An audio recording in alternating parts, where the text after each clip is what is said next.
fish, the Fuel Aim X5, the DJI Lavalier mic, the DJI Mic 2 transmitter and receiver, the DJI Osmo Action 4.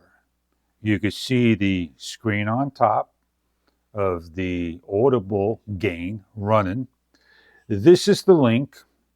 This was just with the shutter button when the camera was on its 15-minute or 30-minute standby.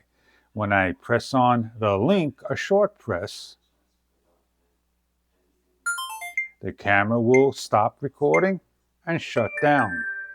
In order for you to make that happen, you have to be in the mode on to start and stop recording, or when you hit the shutter button and after the mic connects and you finish doing your talk, then you can hit this and the camera is ready for the next time.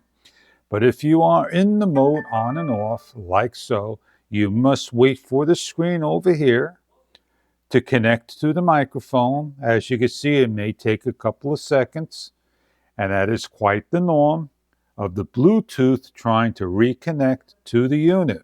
And there we are. Now I just simply press on the link button where my index finger's at. The camera starts recording. When I'm all done, I can either hit the stop recording and shut the camera off, or hit the link button again. The camera stops recording, and if I'm all done, I simply hold and the camera is off. The DJI mic doesn't buzz or do anything for you when you're doing those modes. The only time it buzzes is when you turn on and off the unit, and maybe with the artificial intelligence and the recording.